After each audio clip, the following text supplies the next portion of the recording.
dinâmica do nosso evento vai acontecer da seguinte maneira. A gente vai abrir uma oportunidade para os convidados se apresentarem e depois nós discutiremos os temas pré-selecionados, nós fizemos uma pauta e vamos discuti-los e, por último, abriremos para vocês fazerem perguntas, tá? Então, fiquem à vontade, sejam bem-vindos, obrigada por quem veio, tá? Vamos começar pela Cristina Garcia.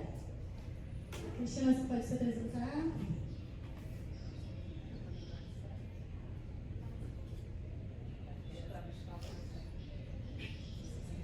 Boa noite a todos. Fico feliz de ver homens aqui na plateia, que bom, o evento é mais dirigido para mulheres, então é bastante gratificante ver homens. Então, bom, eu sou Cristina Garcia, eu sou engenheira química de formação, então provavelmente colega de alguns de vocês, né? Comecei meu curso aqui na Ilha do Fundão, na UFRJ. Como engenharia, na época era um ciclo comum, né? E depois eu fui para a França para fazer engenharia química, me formei na Escola Nacional de Superior de Paris, né? Fiz um doutorado em engenharia de processos na Universidade de Paris 6. Aí fiz um doutorado sobre a parte de canalização de refinaria, né? A formação de calcário nessa canalização de refinaria, e logo depois comecei a trabalhar na L'Oréal. Então, fui da indústria do petróleo para a indústria da beleza, e desde então, faz quase 20 anos que eu estou na L'Oréal. Comecei a trabalhar na França, porque eu fiz os estudos lá, então fui contratada lá. Na época eu fui contratada porque principalmente porque eu era mulher e porque eu era estrangeira. Então, eles estavam procurando esse perfil e eu caí bem nesse perfil e estou lá até hoje.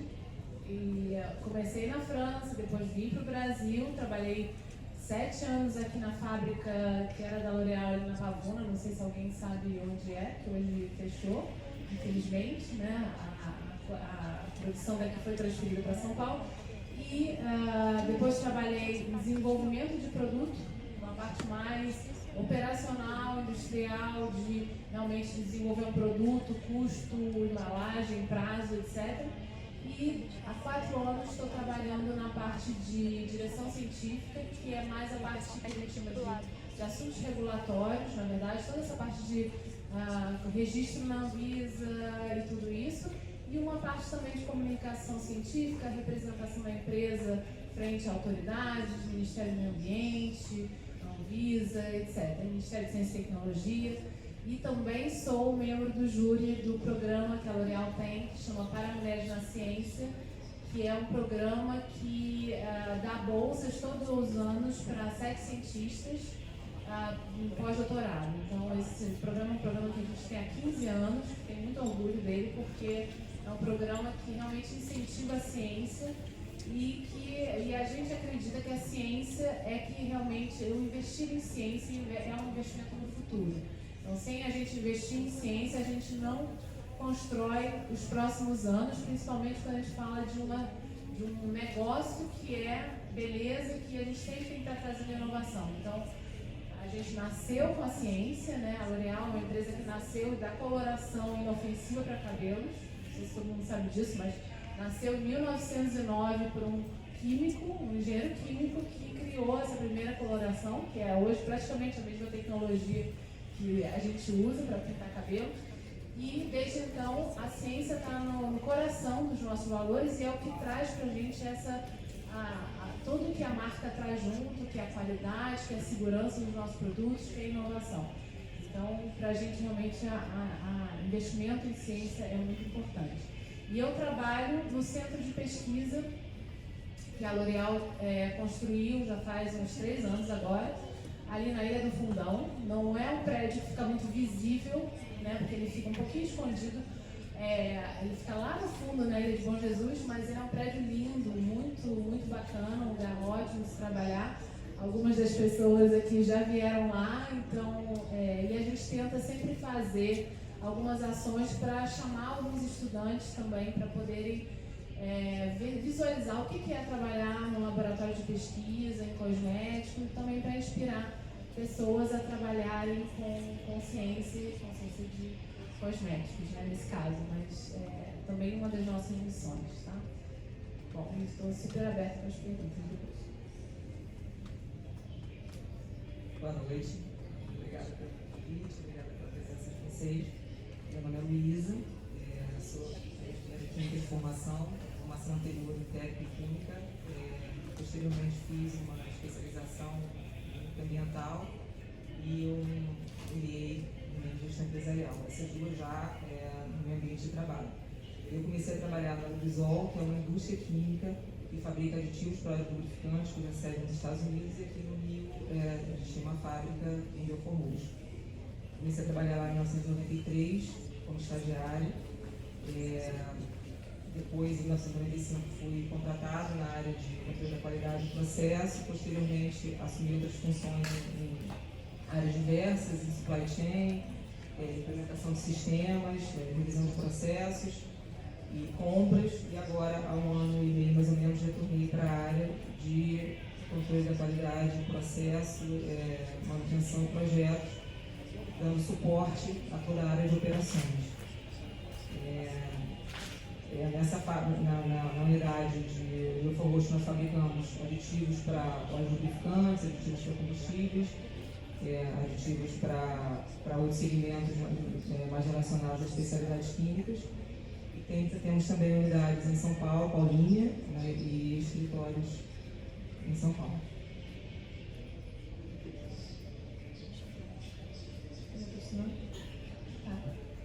Boa noite, pessoal. Primeiramente, queria agradecer a Lohane pelo convite. É um prazer estar aqui hoje falando um pouquinho com vocês. Agradecer também toda a organização da SPF, a pessoa aqui da Universidade. É muito legal ver o capítulo trabalhando. Os capítulos das universidades, normalmente nessa área de engenharia de petróleo, são bem ativos. Então, vocês que tiverem interesse de participar da SPE, é uma experiência muito legal, muito boa também. Meu nome é Rafaela, eu moro em Xerém, sou de Xerém. Fiz o meu curso técnico inicialmente lá na Inmetro, em Metrologia e Qualidade. Então, entrei na área técnica aí bem nova, com 14 anos estava fazendo o curso técnico lá. E depois continuei trabalhando lá na área de metrologia ótica, foi o que eu me especializei, fiquei mais 6 anos por lá. E em paralelo eu fiz a minha universidade de engenharia mecatrônica e saí de lá porque eu consegui uma bolsa através do programa Ciência Sem Fronteira. E aí tive a oportunidade de fazer parte da minha engenharia mecatrônica nos Estados Unidos. Voltando de lá, eu saí do Inmetro, né, dessa minha experiência no serviço público, mas continuei trabalhando com metrologia na CNI. Então fui para o Science Ticket, que também é uma universidade, é um centro de tecnologia química e têxtil. Fica lá no Cachoeiro, acho que algumas pessoas vão lançar na cabeça que conhecem lá. E, bom, trabalhei lá. E aí lá eu era responsável por um laboratório de ensaios físicos da área têxtil, então a gente fazia teste em uniformes e equipamentos de proteção, todos relacionados à parte mecânica, né, teste de tração, enfim. E saí de lá porque eu sempre tive muito interesse em ir para a indústria de óleo e gás, e aí surgiu a oportunidade também, um edital que abriu do CNPq para fazer mestrado na Galp, que é a operadora Galp em Portugal, pela Universidade Escocesa Heriot Watt. E aí eu me inscrevi. Esse edital abre todo ano são aproximadamente 10 vagas. Eu me inscrevi em 2018 e aí fiz o meu mestrado em engenharia de petróleo lá, em Portugal. Voltando, eu pensei, bom, agora eu quero trabalhar na área de engenharia de petróleo, né? Porque eu não vou voltar a trabalhar com metrologia, estudei, fiz o mestrado, vou começar a buscar oportunidades. A primeira oportunidade que eu consegui foi na COP, foi um projeto da Petrobras sobre erosão de válvulas lá na COP da UFJ. E depois, agora, recentemente, no ano passado, eu entrei na Subsisset, que é uma empresa que ela é uma instaladora, né? A gente faz serviços para empresas operadoras, como Petrobras e outras empresas que são operadoras.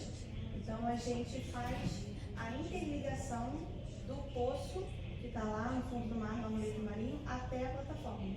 Então, hoje eu trabalho em regime misto no escritório fazendo os projetos para essa interligação e também a bordo embarcada no navio acompanhando essas operações de interligação desde lá do fundo do poço até a plataforma.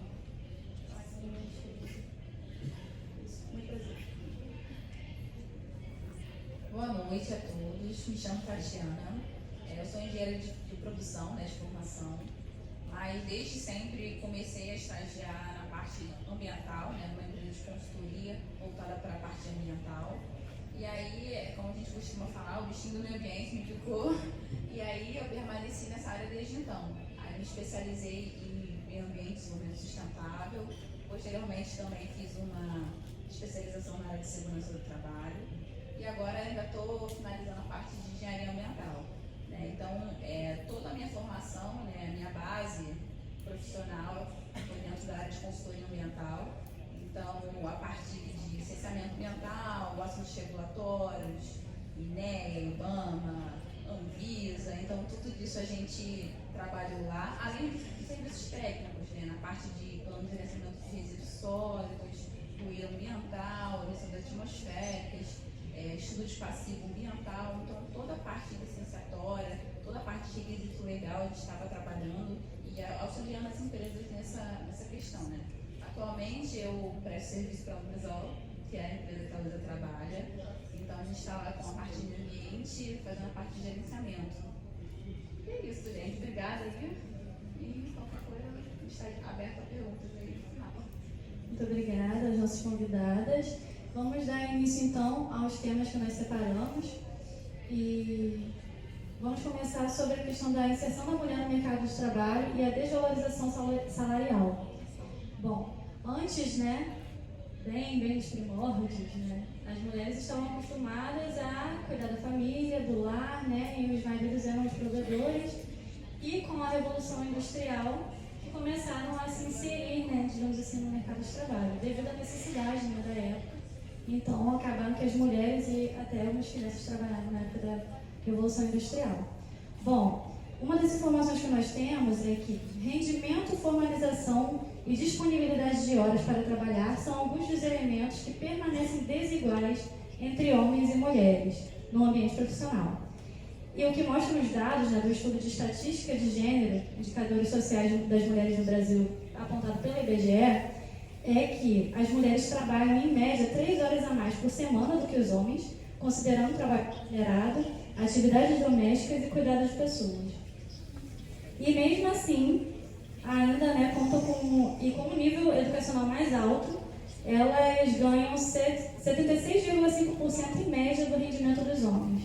Né? Pelo IBGE, o rendimento mensal dos homens é de 2.306 e das mulheres cai para 1.764.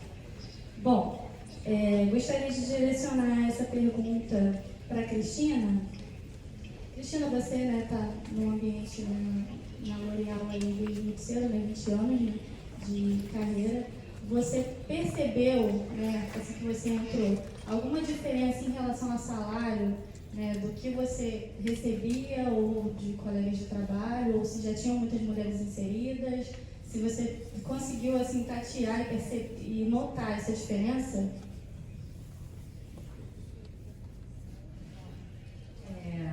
Olha, honestamente, eu não percebi pessoalmente, porque eu acho que, pelo menos na L'Oréal, o salário, a sua posição depende muito da sua história e da sua performance também. Eu nunca notei que, assim, eu senti realmente uma diferença muito grande com um colega ou alguma coisa desse tipo. Agora, eu sei, por exemplo, a L'Oréal tem um trabalho forte sobre essa questão de igualdade salarial, né? E até igualdade de gênero. A gente tem algumas certificações internacionais, uma que chama EDGE, que é uma certificação de igualdade de gênero, justamente. A gente trabalha com esse parceiro externo para olhar para dentro da empresa e para justamente apontar quais são os pontos de melhoria. E, por exemplo, tem um dado que está até no site da própria L'Oréal, que você vê que, por exemplo, eles mediram em 2007 a diferença salarial é de 10% entre mulheres e homens, hoje está em 2%. Então, assim, não é igual, e isso a empresa sabe que ainda tem um trabalho para fazer. Mas hoje existe realmente tanto essa medida, né? Qualquer um daqui sabe, todo mundo é técnico aqui. Se você quer melhorar um processo, você precisa medir, né? Se você medir, você não vai conseguir melhorar. Então, primeiro, existe essa medida e segundo, existe realmente um trabalho que é feito para diminuir esse gap salarial. Tá? Então, isso assim, realmente são coisas que a gente sente e aí a gente sente no dia a dia, assim, essa questão de ter essa incentivo, por exemplo, para promoções de mulheres, para a evolução de mulheres, que realmente vão fazendo com que você reduza esse gap, porque não é só uma questão salarial, muitas vezes. A gente fala do salário, mas o salário muitas vezes é consequência de todo um trabalho por trás para colocar a mulher numa situação de uma liderança, de uma visibilidade maior, de desafios maiores também. Então tem todo um trabalho por trás que vai fazer reduzir esse gap. Bom, no setor industrial, ainda é visto, né, como um ambiente totalmente voltado para homens, né? Se você for... Hoje em dia, né, na nossa universidade, a gente vê muitas mulheres fazendo engenharia, mas se você for olhar assim para o âmbito industrial, você vê que é predominante a presença de homens. Eu gostaria de perguntar para a Luísa o que falta para as mulheres se inserirem assim, no setor industrial, assim, na sua opinião? Questão de incentivo? O que faltaria assim, para as mulheres assim, de fato olharem assim, nossa, eu posso trabalhar com isso é um ambiente para mim, na sua opinião? Eu acho realmente que vai ser uma questão natural pela evolução, pela inserção e inclusão das mulheres nos cursos que alimentam a indústria. Eu realmente acho que isso vai ser, à medida em que for apresentado, que for percebido pelas mulheres, que é realmente um caminho factível, um caminho que leva ao crescimento, isso vai acontecer naturalmente. Acho que apresentar, mostrar, expor informações para as novas gerações. É nítido hoje em dia quão maior é a presença feminina nos cursos técnicos, nos cursos de engenharia. No meu tempo realmente já tinha, mas era um volume muito menor. E realmente vai ser natural, porque a oferta é muito grande, as competências são nítidas e evidentes, e a seleção vai ser naturalmente por competências e habilidades, à medida que for adequadamente apresentado. Obrigada. Eu gostaria de estender ainda nesse tema para a Rafaela, que você falou que trabalha hoje na parte de projeto, né, para instalações sub-si, né? Eu queria saber se lá na sua empresa você, tem muitas mulheres presentes, são atuantes, ou se ainda é predominante, né, mais homens, né? Bom, então, lá na Sub-si 7, eles têm um trabalho muito forte, agora cada vez mais, de a gente ter mais mulheres na nossa equipe.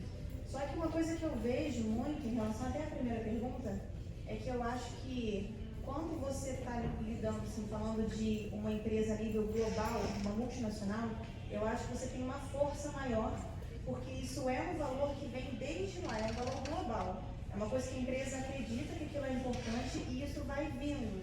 Então, por exemplo, a Sub-si 7 tem esse viés desde lá, a Sub-si 7 global, até chegar aqui no Brasil.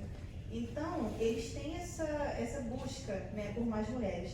Tanto que eles têm alguns programas lá dentro, eles têm metas, assim, metas tangíveis, sabe? Não é assim, vamos colocar mais mulheres, não é mais mulheres, é vamos colocar 50% de mulheres até o ano tal. Então, eles têm essa meta. Porém, qual é a dificuldade? Não tem como você colocar mais mulher na empresa só porque é mulher.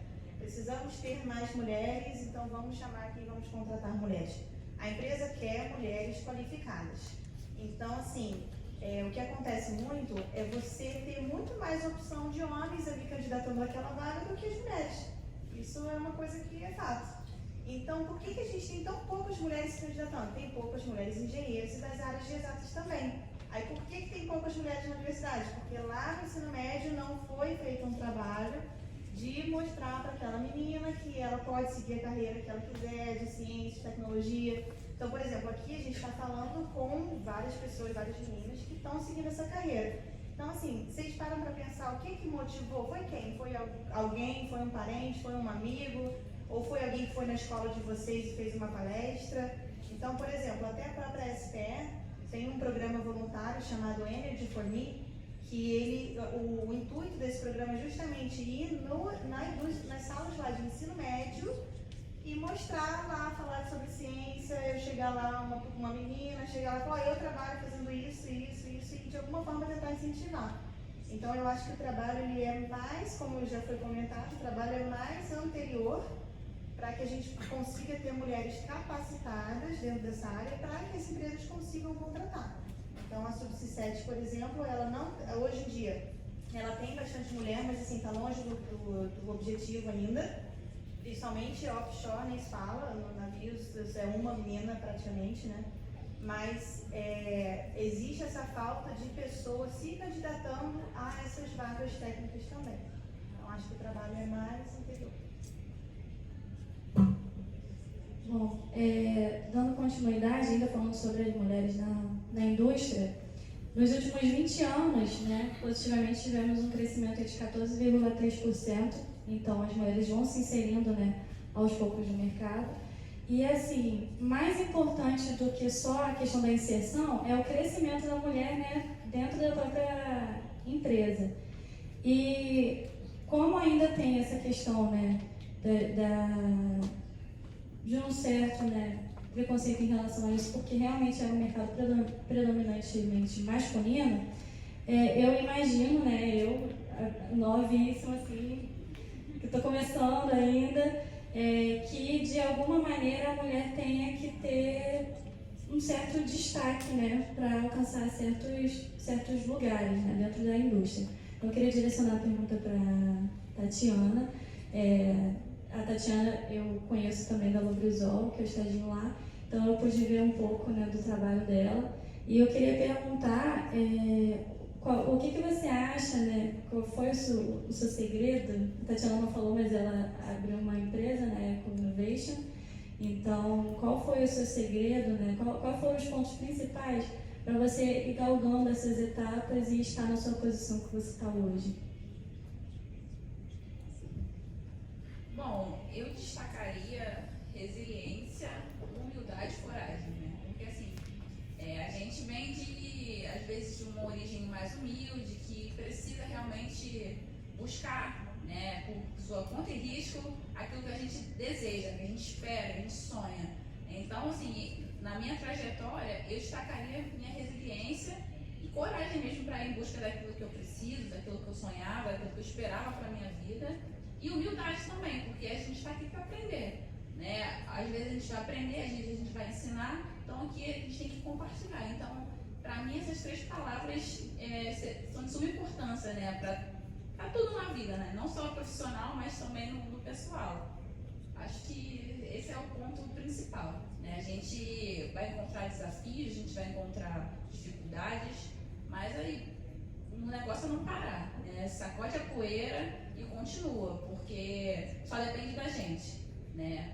Muitas pessoas realmente, o mercado está complicado, está difícil, mas a gente consegue chegar onde a gente deseja trabalhando e se mantendo firme, de pé, respeitando sempre as pessoas e continuando a nossa trajetória.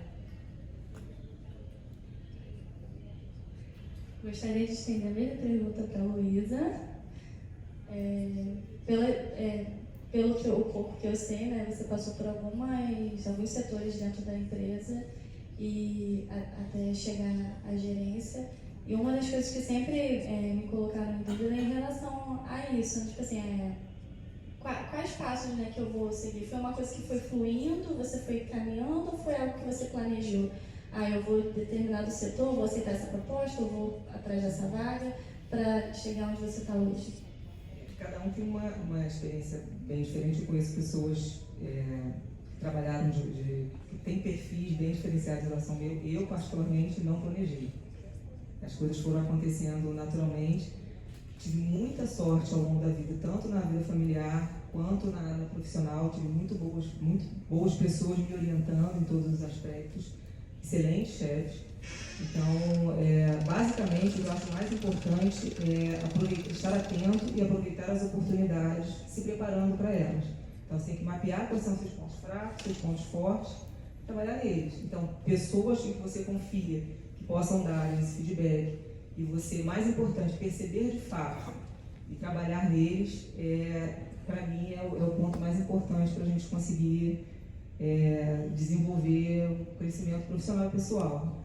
Então, estar atento, querer melhorar e se avaliar continuamente para poder se sentir cada dia melhor do que no dia anterior, em todos os aspectos. Para mim, esse foi o principal. Obrigada. Dando continuidade ainda à inserção da mulher na indústria, eu separei aqui uma matéria da CNI falando sobre um projeto de incentivo a mulheres, né, na adesão à indústria 4.0. Então, segundo o projeto, né, o objetivo é impulsionar a adesão à indústria 4.0 pelo Brasil. A meta já é trazer mais mulheres para a área. Para eles, incluir a presença de mulheres na área de tecnologia é sinônimo de ampliar conteúdo intelectual e, assim, aumentar a competitividade feminina. Para os profissionais que estão à frente do projeto, a indústria 4.0 precisa de pessoas que unam habilidades pessoais com cognitivas. Afinal, muito mais do que entender a parte técnica, é ser alguém que seja multitarefas, né? Acho que quem é mulher já sabe, né, que tem essas qualidades, então é primordial que as mulheres estejam inseridas nesse mercado. Eu queria perguntar para a Rafaela, que além, né, desses projetos de inserção da mulher na parte de tecnologia, com a indústria 4.0, será cada vez mais capaz de termos, por exemplo, mulheres operando, né, numa fábrica. Hoje a gente vê mais a força masculina, né, devido até por conta de algumas atividades de carne. Queria saber a sua opinião em relação a isso, em relação à mulher se inserir com auxílio, né, da indústria 4.0 para chegar. Bom, então como que a gente pode relacionar isso tudo, né? Indústria 4.0, chão de fábrica, o papel da mulher nessa indústria. Eu vejo o seguinte: primeiro, a gente fala muito de indústria 4.0, tá na moda, todos vocês já ouviram falar, e a gente, por muitas vezes, a gente pensa em automatizar alguma coisa, assim, indústria 4.0, vou colocar aqui. Antigamente era uma inspeção manual, agora vai ser um robozinho e isso é indústria 4.0. Isso não é indústria 4.0. Isso daí você utilizar sensores e, enfim, controladores, robôs, internet, isso daí é a terceira revolução industrial, isso daí é 1950, isso aí a gente já usa há muito tempo. Então, assim, a indústria 4.0 é, claro, pegar tudo isso, essa parte técnica, todas essas ferramentas, mas, na verdade, a palavra é a integração disso tudo no processo como um todo daquele produto, na rede inteira. Então, assim, antes de você falar de automação, antes de você falar de metodologias 4.0, uma coisa que eu acho que a mulher se insere muito bem é que, antes disso, você precisa que o seu processo esteja mapeado. Então, assim, você não vai automatizar o caos.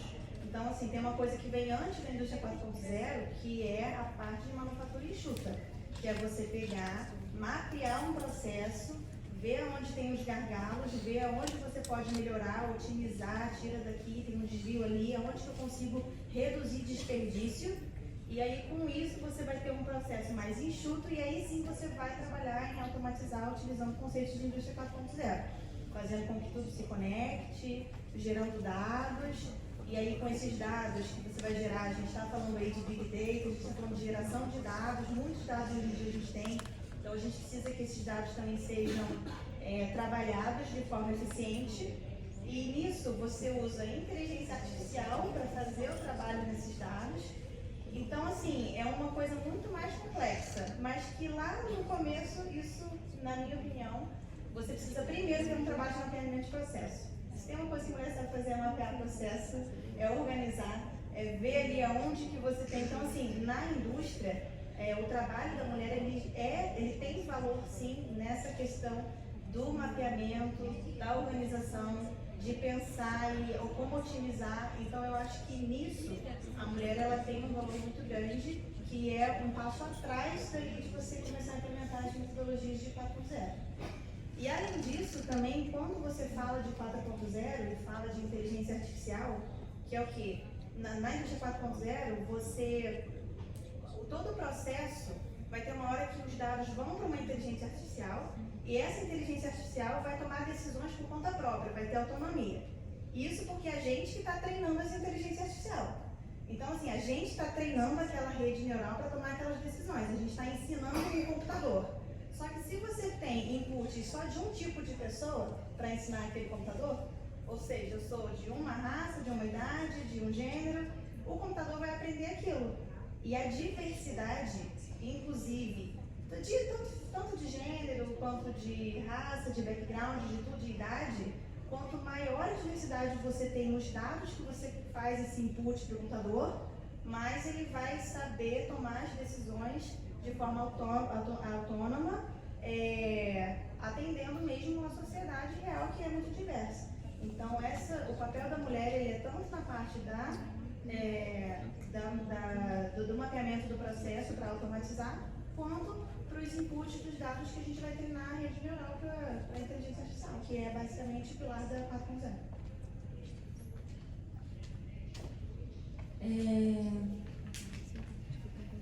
Um ponto, né, que a gente coletou aqui foi uma entrevista que foi disponibilizada. Rita, que é uma jovem de 22 anos, ela trabalha numa grande siderúrgica como controladora de produção e diz que não se intimida trabalhando com muitos homens, dizendo que os homens são calmos e simples e que gosta de pessoas objetivas e os homens são assim, né, calmos e objetivos. Disse que não teve nenhum problema, né, dentro do ambiente de trabalho, indiferentemente em relação a sexo e tal, nunca sofreu nenhum tipo de preconceito. Isso é até um assunto um pouco polêmico, né, para a gente fazer essa pergunta, mas eu gostaria de estender essa pergunta a todas as minhas convidadas, durante esse tempo de carreira de vocês, se em algum momento vocês se sentiram diminuídas ou algo do tipo por conta do sexo, né, por serem mulheres. Uma boa pergunta. Realmente é uma coisa assim, acho que, pelo menos assim, talvez na hora você não perceba, né? Mas eu acho que a gente tem, e a gente está evoluindo muito sobre esse olhar também, né? Um olhar que com muita coisa, que às vezes a gente tem algumas concepções que vêm de cultura, família, etc., e você acaba vendo, evoluindo de alguma forma, te diz, não, peraí, mas isso que você está ouvindo, isso não é bem, não é normal, né? Eu não preciso ouvir isso. Eu nunca sofri nada, assim, muito forte, não. Mas, sei lá, às vezes, assim, você chegar numa reunião e as pessoas sentarem e você fala assim, poxa, então a reunião tá bonita hoje, sabe? Uma coisa, assim, que faz muita alusão à sua aparência física e não o que você está trazendo como profissional, né? Então, isso, de uma certa forma, é desmerecer um pouco a sua contribuição profissional. Então, eu acho assim, tem alguns exemplos, efetivamente, na minha carreira, embora eu trabalhe numa empresa super feminina, tá? 60% de mulheres, enfim. Mas eu tenho casos onde realmente eu tive esse tipo de situação. São situações que cada vez mais estão cada vez mais evidentes. Eu acho que isso que também a gente vê hoje é que tudo que está acontecendo, eu acho, no mundo traz uma visão diferente para o que a gente já estava um pouco acostumado, e isso está evoluindo. Então, hoje, por exemplo, coisas... eu vejo também, eu tenho 2 filhas, eu tenho uma filha de 14 e outra de 17, e eu vejo o quanto elas são críticas e muita coisa que eu mesma faço. Sou a caçula de 3 irmãs. A minha mãe parou de trabalhar para poder cuidar da gente, então ela sempre incentivou absurdamente que nós fôssemos independentes. E honestamente, nunca, absolutamente, ao longo da minha vida ou carreira, eu questionei e pensei de uma forma diferente, ou me senti diferente dos homens, ou em termos de oportunidades.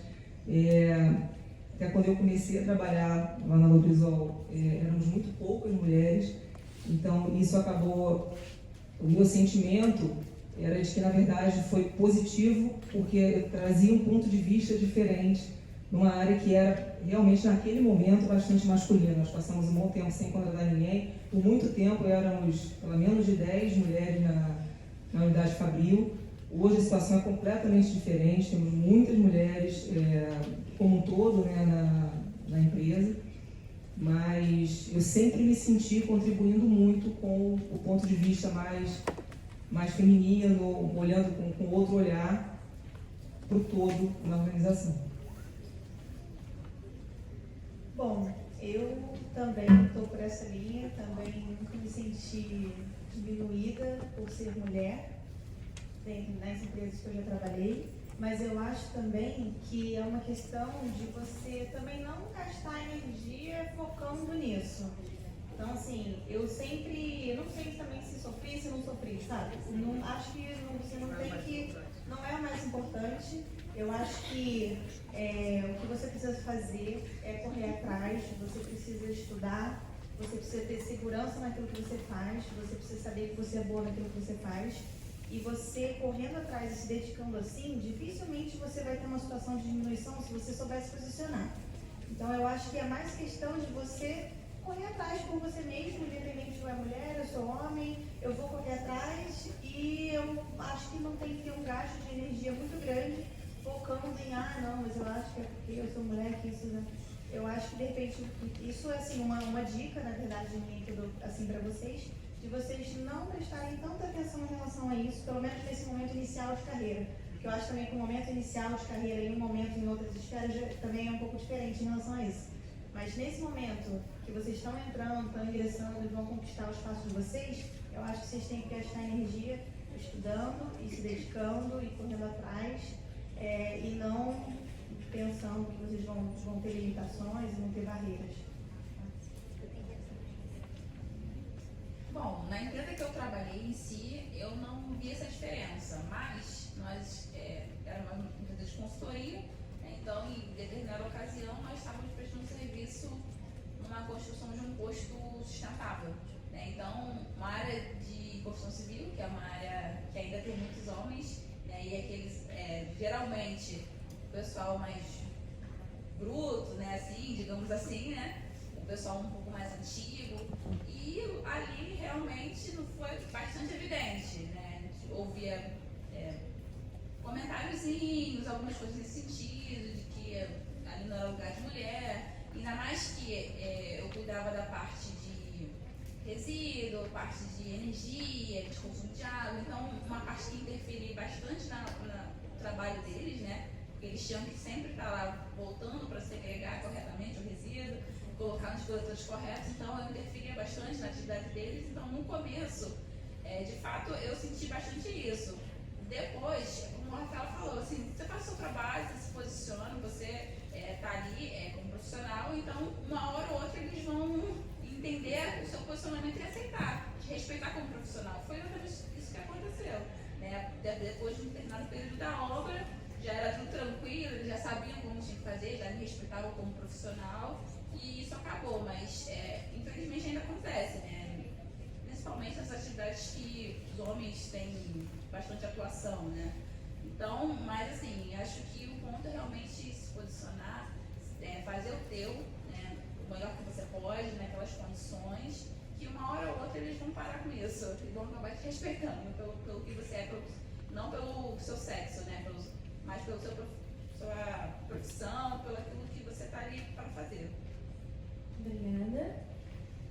Dando sequência, agora falando sobre liderança feminina.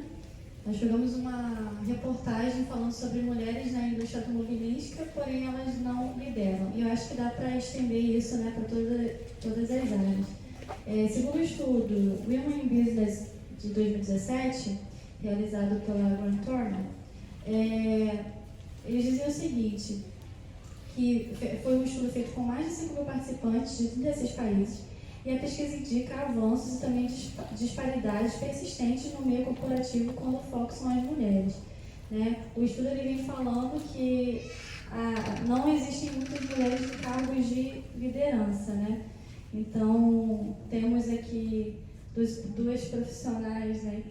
Uma diretora e uma gerente, e eu gostaria de saber, assim, já depois do nosso histórico todo, né, tinha algumas perguntas já pré-preparadas, Mas depois desse histórico todo, sabendo, né, que não tiveram divergências, né, não se sentiram diminuídas, né, para os cargos assim, de chefia, o que é primordial, assim, já trazendo já, né, como profissional, o que é primordial, né, para um líder, para uma mulher líder dentro de uma indústria? Qual é o ponto assim, que vocês deixariam assim, de conselho para todos os que estão aqui? Pode começar com a Cristina e depois eu com a Luísa. Bom, eu acho que realmente essa questão, acho que assim, um ponto que a liderança feminina traz e que é cada vez mais presente, a gente sabe que o caminho é longo, né? A gente vê indústria automobilística, mas eu posso falar para vocês, a L'Oréal, hoje no comitê mundial da L'Oréal deve ter 2 mulheres em 10. No comitê do Brasil já tem metade mulher, metade homem. Então, estamos avançando. No comitê onde eu participo, que é o da pesquisa e inovação, é a maioria de mulheres. Então, assim, a coisa está evoluindo, mas ainda ainda vai demorar para avançar. Então, tem um esforço grande que eu acho, foi você que falou, né, Rafael, de corporativo. Eu acho que sim, tem que ter um papel, assim, a empresa tem que querer mudar essa situação e tem que colocar isso como uma política.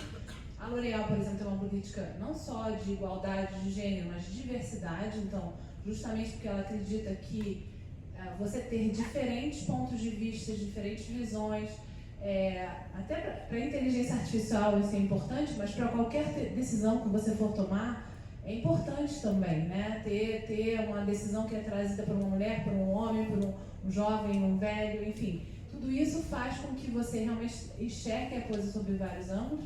E falando de liderança feminina, eu acho que a liderança feminina tem características que completam muito a liderança masculina, né? Então, no passado, assim, a líder feminina, né, que a gente vê, aquela do Diabo Veste Prada e tal, eram quase cópias de lideranças masculinas, mas de vestido, batom, etc.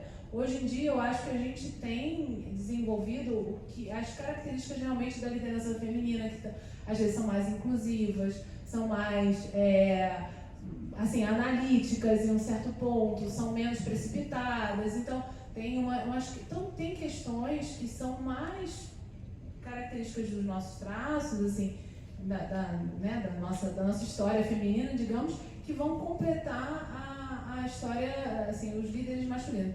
E eu acho que, assim, a ideia não é substituir, né? Acho que tem muita essa discussão também.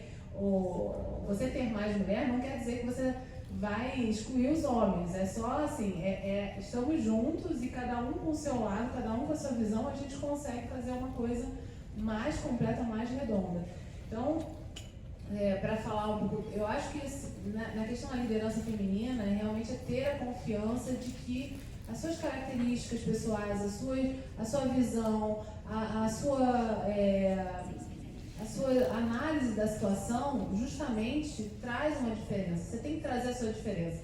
Você não tem que se moldar numa questão que já está pré-estabelecida. Eu acho que quem traz o valor que a gente traz é o valor da diferença, é o valor do a mais, né? Então é isso. Eu acho que resumo aí.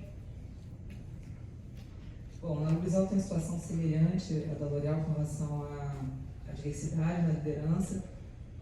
Tem também uma gerência de diversidade e inclusão, e há uma preocupação com relação a isso, particularmente no comitê local, também há mais ou menos meio ambiente, uma alta liderança do Brasil, mais ou menos 50% feminino e 50% masculino. E com relação às características que poderiam levar, que estimulam, né, a formação da liderança, eu concordo com você com relação a essa necessidade da gente trazer a diversidade, a gente trazer outro ponto de vista e ajudar a mesclar com outros olhos. E, sinceramente, não é só por ser feminino ou masculino, porque eu conheço líderes mulheres que têm comportamentos mais, que a gente chama de masculinos. Na verdade, é o todo, tem que ter uma preocupação da empresa, para que no todo você tenha um grupo de líderes que traga essa diversidade.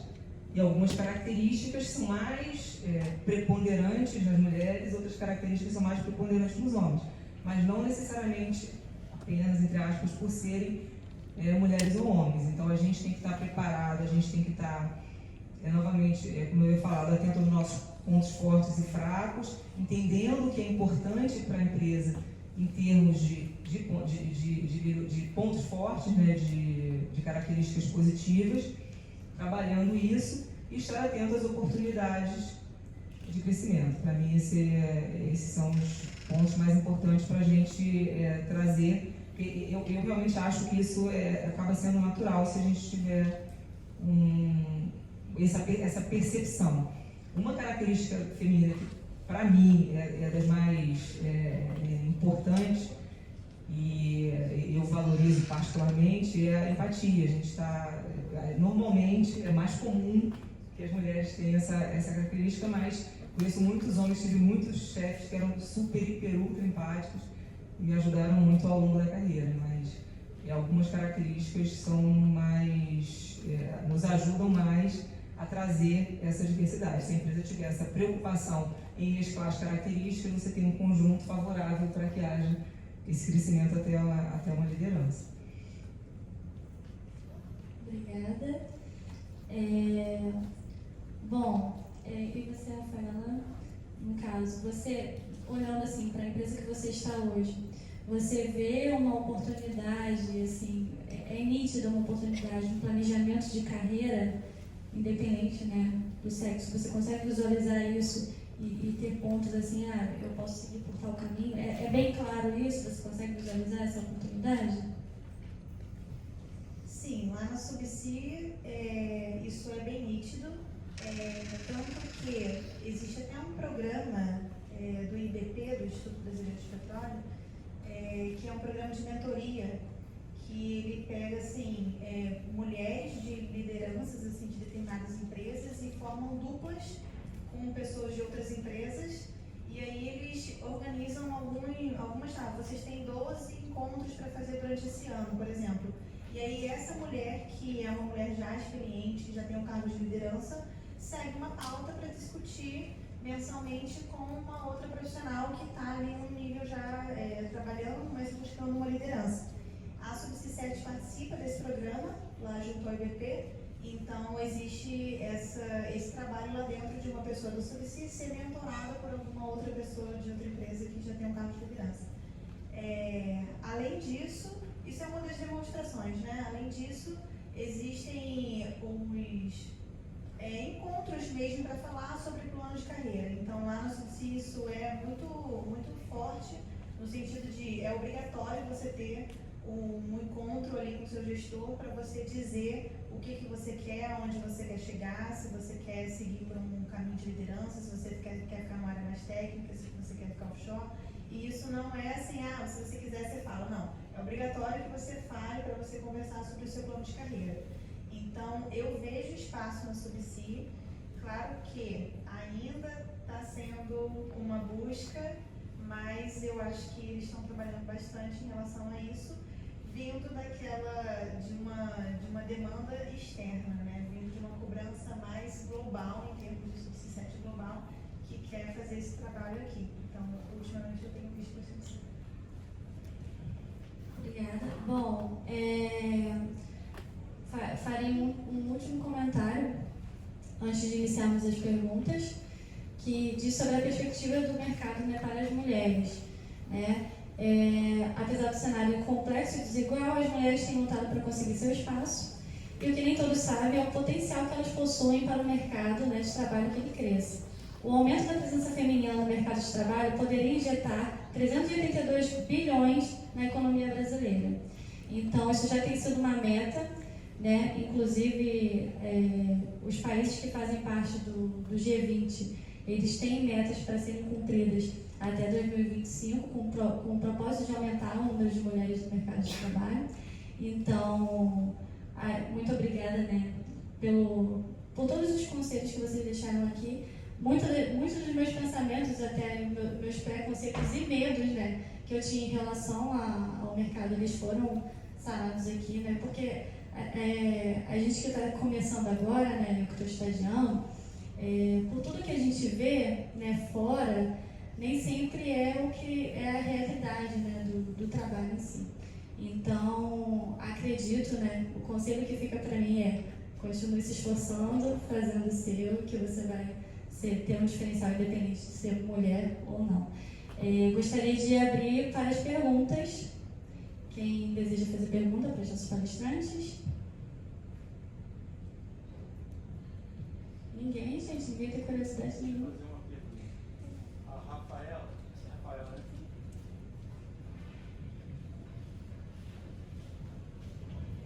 Boa noite, meu nome é Paulo César. A Rafaela estava comentando a respeito de vaga candidato. A porcentagem de homem é maior que a porcentagem de mulher. Sabemos que o tabu disso é em relação ao salário. O que as empresas estão fazendo para que esse tabu seja derrubado, para que a mulher perca esse medo de poder concorrer à vaga com igualdade ao homem? Você diz no sentido do salário? Como assim? Não sei se eu entendi a pergunta do salário ser diferente. É porque a mulher já traz consigo a respeito do salário mesmo. Ela traz para ela que o homem ele já recebe, já tem como faixa salarial maior que a dela. Isso é um tabu que já vem há anos atrás. E sabemos que está sendo difícil quebrar essa mulher. Tem muita mulher no mercado preparada para o cargo, que é ocupado pelo homem também.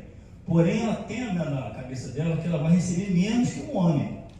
E qual é a transparência que a empresa passa isso para que esse tabu seja quebrado? Para que a mulher perca esse medo de concorrer compatível ao homem.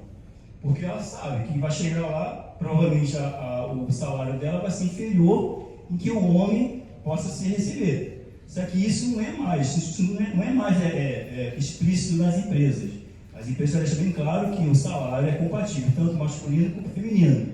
Porém, a mulher tem um tabu de ela chegar lá e isso não acontecer. Então, o que as empresas estão fazendo para que a mulher perca esse medo de chegar a concorrer a essa vaga?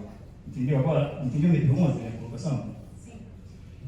Bom, isso eu acho que varia realmente de empresa, né? Varia de cultura dentro da empresa. Muitas das vezes a empresa já está assumindo realmente salários iguais. Assim, nas empresas que eu trabalhei, os salários para os cargos eles não variavam em relação ao gênero. E eu acredito que quando uma mulher se candidata numa vaga, eu acredito que ela tem ali o salário que ela vai ganhar e ela está interessada naquela vaga e ela corre atrás e se candidata. Mas aí eu vou levantar uma coisa muito interessante, um fenômeno que acontece que é legal para a gente parar e pensar sobre isso.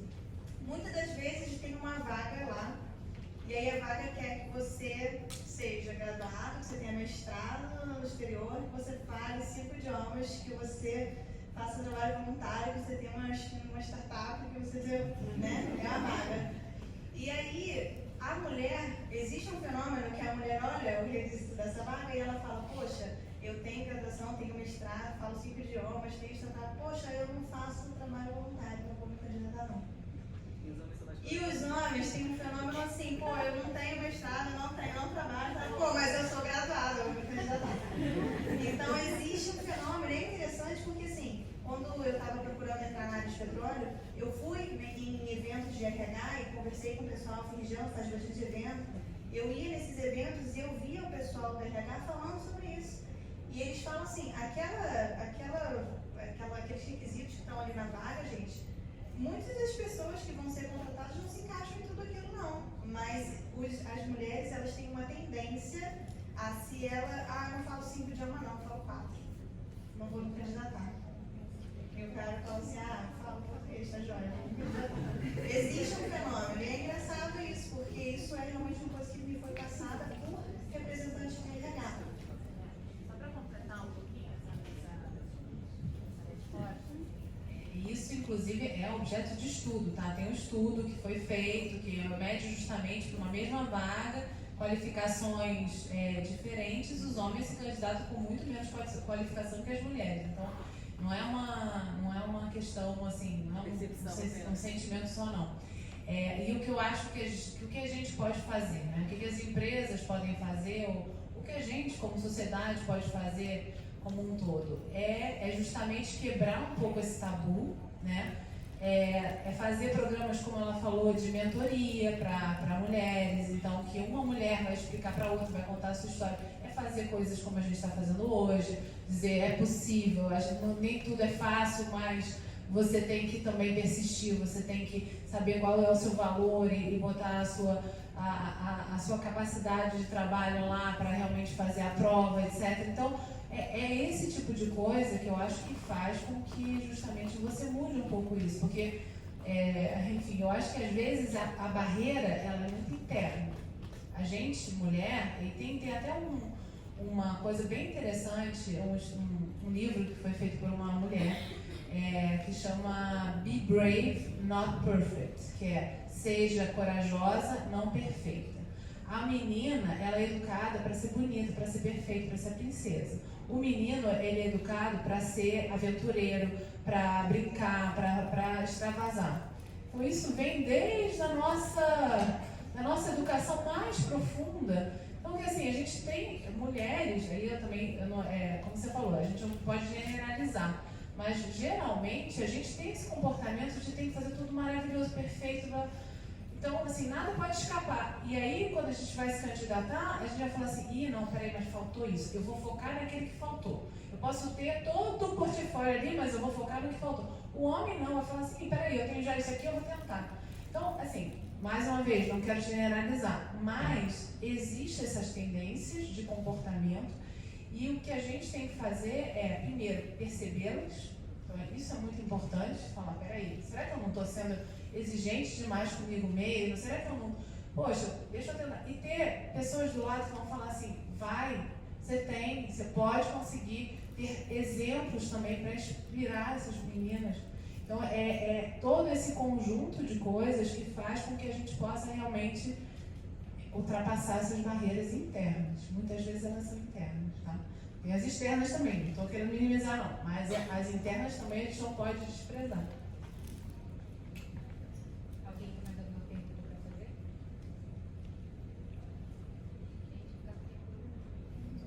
Temos a Eliana. Sejam corajosos.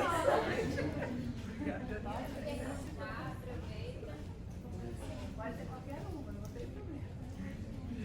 Olá, boa noite, eu me chamo Josué, eu não sou da área de petróleo, tá? Mas eu queria que você falasse um pouquinho sobre o empoderamento das mulheres com relação ao trabalho e a valorização do salário atual. Eu digo isso porque na empresa que eu trabalho, para cargos de gestores, e tinha uma vaga que seria para trabalhar na região do sul, e um dos pré-requisitos da vaga não é formado, mas internamente as pessoas falavam isso, é que as mulheres não fossem casadas e nem que tivessem filho. Isso na questão do petróleo acontece em vagas de gestão.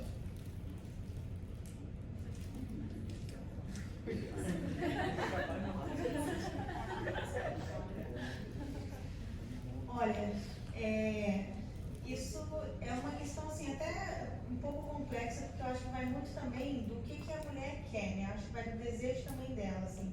Por exemplo, eu atuo na indústria do petróleo e eu conheço mulheres que trabalham embarcadas e que ficaram grávidas, que tiraram uma licença maternidade e que continuam trabalhando embarcadas e mesmo com o neném pequeno, elas ficam 15 dias lá, 15 dias voltam e conseguiram conciliar isso.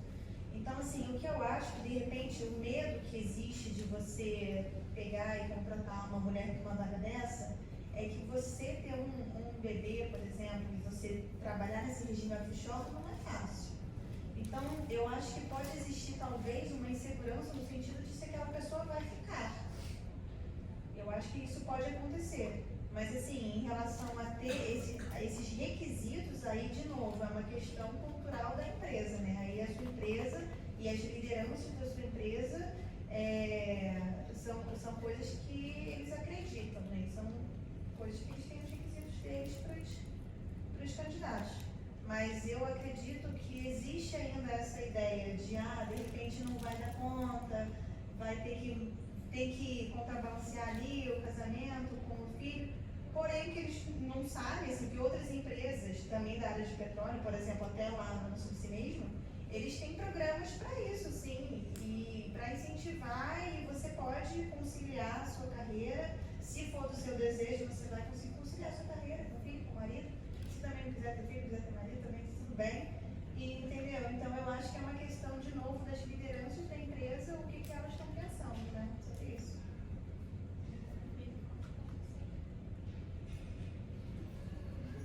Mais alguma pergunta? Aê, uma menina corajosa, girl power. Boa noite. Boa noite. Me chamo Luana. Para complementar a pergunta do meu colega, sobre essa questão de você ser mulher no mercado de trabalho, conciliar com o familiar, com o pessoal. Eu queria perguntar como que vocês se sentem sendo líderes, vendo essas histórias, porque de entrevistas assim, eu mesma já fui me candidatar para emprego, e quando eu cheguei lá, na entrevista, foi me perguntado se eu tinha filho, e eu falei que tinha, tenho 2 meninas.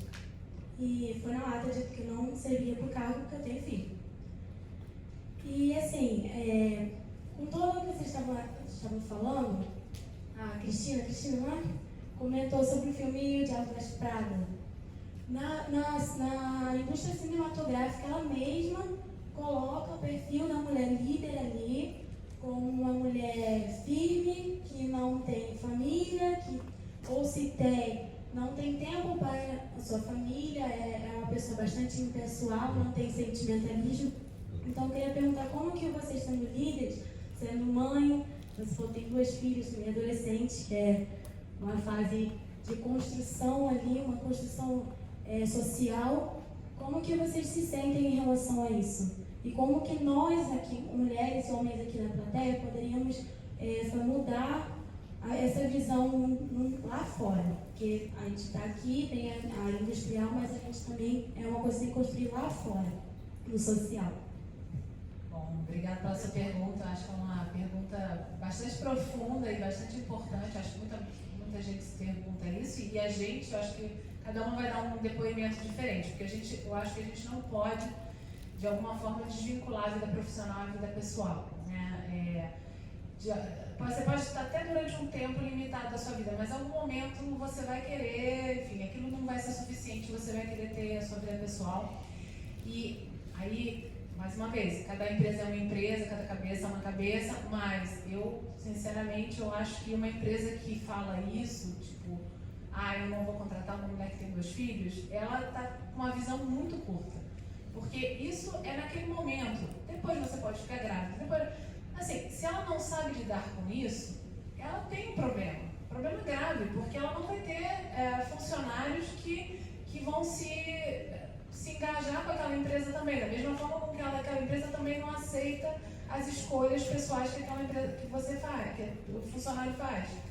Então, assim, é claro que é difícil para uma empresa gerir, às vezes uma licença maternidade, enfim. Mas, gente, primeiro, licença maternidade, você tem 9 meses para se preparar. Então, não é nada demais. Tem coisas muito piores que acontecem e que ninguém está preparado para aquilo. Vídeo coronavírus, né? Estamos numa plena crise que ninguém previu. Enfim, acho que é muito importante você poder entender que os seus funcionários tenham situações diferentes, escolhas de vida diferentes. Tem pessoas que gostam, assim, a gente estava falando de homem e mulher, viver em plataforma ou não, talvez tem homens, por exemplo, que adoram treinar para triatlon. O cara não pode viver numa plataforma, ele tem que estar treinando todo dia. Ele não vai... Então, assim, a visão de que só a mulher que é casada, que tem filho, que não serve, é muito limitada, assim, não faz muito sentido, né? Então, eu acho que isso realmente é importante a gente levar. Minha experiência, sinceramente, pessoal, sempre eu tive muita sorte ou não, né? Porque eu escolhi bem, então, de repente. Mas, assim, eu sempre tive uma situação profissional que se adaptou à minha minha situação pessoal. Né? Eu nunca tive que fazer concessões na minha vida pessoal de maneira... Sempre tem, né, gente? Uma viagem que você tem que fazer. Hoje à noite eu estou aqui com vocês. Assim, sempre vai ter alguma coisa, mas nada que me afetasse na minha vida pessoal e você vai negociando aquilo, né? Você vai até onde você pode ir, até onde você quer ir. E também a empresa, eu acho que também, de uma certa forma, ela vai avaliar se você também não está abusando, enfim. Mas eu acho que é realmente a escolha, e eu acho que aí é um conselho mesmo. Escolham uma empresa de onde vocês querem trabalhar. Escolham uma empresa que tenha um espírito, valores que tenham a ver com vocês, porque eu acho que isso realmente é muito importante. O equilíbrio pessoal, profissional é muito importante, tá? Então, eu tive situações na minha vida, assim, que eu fui morar na França a pedido da L'Oréal, meu marido ficou no Brasil, eu levei minhas 2 filhas, ele ficava indo e vindo, enfim, não é fácil, mas no final, assim, foi uma escolha que eu fiz, eu compartilhei com ele topou, minhas filhas também toparam, então é aquela coisa, assim, o combinado não sai caro. Se você tem uma boa visão do que você está pronto para aceitar e o que também faz sentido para você pessoalmente, né? Para mim era um super desafio e foi bacana. A cada um que tem que se perguntar isso, e às vezes tem empresas que realmente não vão ter a mesma visão que vocês. Então também façam a sua escolha, tá bom? Bom, com relação à minha experiência pessoal, quanto a isso, eu também tenho filho. A empresa que eu trabalho, não, em momento nenhum, impôs absolutamente nenhuma dificuldade, mas também passei por momentos em que eu tive que fazer escolhas, algumas boas, outras não tão boas, em que eu acabei me sentindo mal quando meu filho era pequeno. Eu trabalhava numa área que requeria muito e eu me dediquei mais do que precisava, não foi uma exigência da minha supervisão na época. Eu escolhi, me arrependi, mudei e redirecionei. É muito importante que a gente tenha realmente esse equilíbrio e, como ela falou, essa coordenação de valores com a empresa. Porque se isso for de fato, nunca é preto e branco, não pode ser preto e branco. Porque tem filho, não pode, porque não tem filho, pode. Porque isso muda. Os comportamentos são diferentes, as nossas vontades mudam com o tempo, então depende muito mais das nossas características e do nosso momento, das nossas escolhas com relação a isso. Depende do que a gente quer, né? E realmente ter os valores alinhados é bastante importante para a gente conseguir dirigir, a gente direcionar esse equilíbrio entre a vida pessoal e a vida profissional.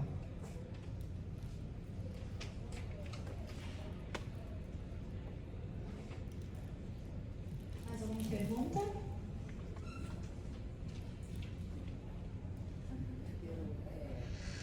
Boa noite, eu sou professora Glória.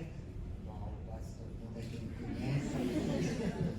Eu gostaria de fazer uma colocação minha como uma experiência mesmo. Desde os anos 80, eu já trabalhava em laboratório. Nos anos 80, as mulheres não ocupavam cargo de liderança, de gerência, no máximo chefia de laboratório. Mas gerente jamais, não era possível. Então, as mulheres, na minha época, em que comecei a trabalhar, que foi nos anos 80, na área técnica mesmo, era muito difícil para nós, mulheres, e a gente ainda estava num período de conquista, tudo era difícil para nós, alguma confusão, a gente às vezes até tentava assim, não ser tão feminina para mostrar que está ali de igual com o homem, né? Então era bem difícil. Já houve, né, graças a Deus, mudanças, né? A gente podia ser pesquisadora, no máximo, mas gerenciar um projeto de pesquisa, que nem nos anos 80 eu trabalhava no Centro de Pesquisa da Souza Cruz. Todos os gerentes eram homens. Não tinha todos os gerentes de laboratórios Eram vários laboratórios, que agora saiu aqui do Rio de Janeiro e está no Sul. É um centro de pesquisa excelente, mas só homens na liderança. Agora, a mulher, nós mulheres, os laboratórios, nas bancadas, olha o pessoal que diz, nas bancadas, as mulheres. Nas bancadas, as mulheres. Nos escritórios, gerenciando as pesquisas, gerenciando os projetos, os homens, e a gente só executando, né? E a gente também nessa loucura de tentar mostrar a nossa capacidade e tentar conciliar toda a cobrança que vem nos ombros de nós mulheres, né? De você conseguir ser uma boa profissional, você ser uma ótima mãe, uma ótima esposa, é loucura total. Então, o que a gente tem que fazer como mulher? É realmente tirar esse peso dos ombros, parar de alimentar essa loucura da sociedade, que nós mulheres temos que ser tudo. Temos que ser o exemplo da família, a gente tem que ser ótima mãe. Os homens nunca vão pensar nos filhos ou na casa quando vão procurar um trabalho ou vão trabalhar. E sobre nossos ombros há todo esse peso de você ser capaz, ser competente e você assim, profissionalmente e no resto da vida, na vida pessoal, como o homem tem vida pessoal também. E ele questiona isso? Não questiona. Eles vão e vivem a vida. Então a gente tem que deixar, nós mulheres, temos que deixar de ser tão exigentes conosco. Temos que deixar de alimentar essas loucuras, que na verdade são loucuras, que a gente tem que ser uma ótima mãe, a gente tem que ser tudo perfeito, tudo maravilhoso. Não, nós somos seres humanos, somos homens, pessoas, nós somos pessoas. Então a gente não tem que ser máximo de nada, né? E ficar alimentando essas loucuras que a mulher alimenta, que nem o homem, se não se casar, ele é esperto, não se casou. A mulher não se casou, ela ficou com a titia. Não aceitar isso. A gente não tem que aceitar isso. Então, não tem que aceitar que nós temos que estar linda, maravilhosa. Vou fazer um chá de lingerie no casamento. O homem faz. Não faz. Não faz. Eu questionei isso para minha filha. Faz chá de lingerie. Eu falei assim, minha filha, seu marido está fazendo chá de lingerie para ter roupas maravilhosas. Por que você tem que ser a tal? Então a gente tem que parar com isso. Então a mulher fica nessa loucura de querer ser o quê? De sermos capazes como somos, mas também de querer ser, ao mesmo tempo, ficar alimentando as fantasias, as loucuras que o mundo masculino impõe. Então a gente tem que dar uma relaxada, tem que ser mais segura mesmo, deixar essas inseguranças, o medo, ou de pensar, meu Deus, meu filho não vai me amar. O homem não pensa nisso.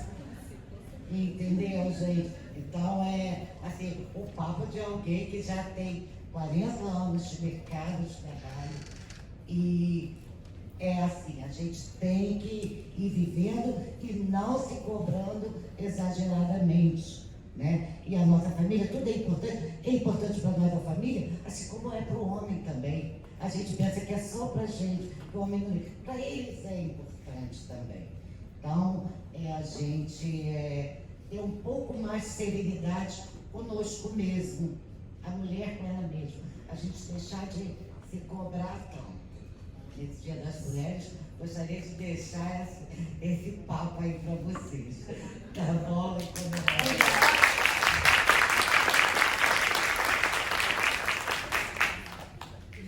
Mais alguma pergunta?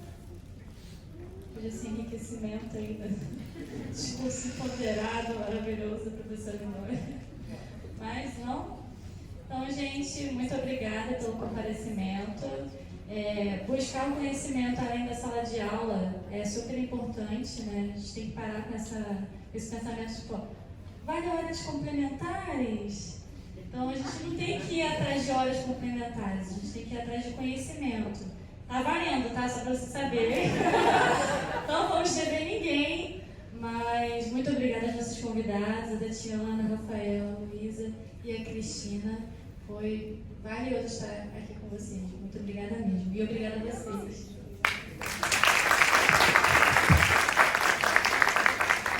A Rafaela vai dar um aviso rapidinho, importante. Na verdade, eu queria só compartilhar com vocês assim, uma dica, porque eu acho muito importante, toda vez que eu tenho oportunidade de conversar com uma galera jovem assim, que é justamente falar para vocês buscarem mais. Então, assim, a dica que eu dou para vocês, o que vocês têm que fazer é estudar muito e não estudar só o que vocês têm que estudar, vocês têm um monte de matéria para estudar, vocês têm um monte de prova, mas estudar coisas além também e participar dessas coisas que são um paralelo com a universidade. Então, assim, o SPE, a SPE é uma excelente oportunidade para vocês estarem por dentro do que está acontecendo.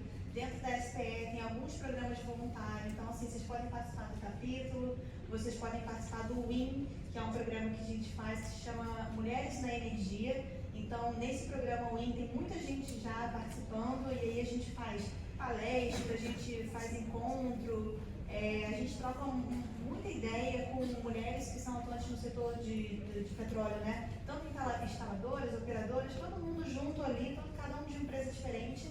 A gente costuma fazer muitos encontros. Além disso, tem esse Energy for Me, que é um voluntário para a gente ir no ensino médio e falar da importância, vocês mostrarem o que vocês fazem, vocês são lá, são mulheres, estão fazendo o que vocês querem. E em relação à parte profissional, também acho que vocês precisam aparecer. Porque eu participei quando estava procurando emprego na área de imobiliários desses eventos de RH. E isso foi uma coisa que, com certeza, me levou a conseguir as oportunidades que eu tive. Nenhuma dessas vagas que eu me candidatei estavam lá aparecendo a vaga lá no site, não era assim. Então, assim, quando eu fui nesses eventos, eles falaram todos que eles sempre contratam por indicação. E não é uma indicação no mau sentido, não é uma indicação negativa, não é uma indicação do sobrinho, do não sei o que, não. Mas é uma indicação assim, alguém que está precisando de uma vaga para análise de dados, analista. Poxa, eu estava conversando com um menino que participou de um congresso aqui, que ele me falou que estuda lá no Migra Rio, que o trabalho dele foi sobre tal coisa. Deixa eu ver se eu tenho ele aqui no meu LinkedIn. Então, assim, isso é outra coisa, né? LinkedIn. Todo mundo aqui tem LinkedIn. Todo mundo aqui tem LinkedIn. Então, assim, é uma ferramenta muito importante para a gente conseguir essas oportunidades. Fazer um cartão de visita. Entra lá na internet, faz um cartão de visita com o seu nome, sua área, seus contatos, seu LinkedIn e manda fazer um cartãozinho. Que aí quando você estiver participando de algum evento como esse aqui ou qualquer outro evento, você vai lá conversando, eu tenho interesse nisso. Aí você conhece alguém que é da empresa tal e fala, poxa, já fiz um trabalho uma vez, por mais que vocês não tenham experiência profissional, você vai falar assim, eu fiz um trabalho uma vez na faculdade que, poxa, a gente fez um projeto disso, e o cara vai ficar com aquilo na cabeça.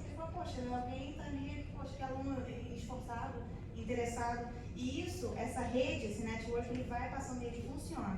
Nessa época eu fui conversando só com as pessoas, as entrevistas que eu consegui fazer foram via LinkedIn. O pessoal me mandando mensagem assim, você ainda tem interesse em tal coisa? Porque fulano me falou que te encontrou num congresso tal. Então, assim, essa rede de relacionamento é muito importante. Então, para vocês fazerem ser vistos, participar desses eventos, de palestras, conversar com as pessoas, isso é fundamental.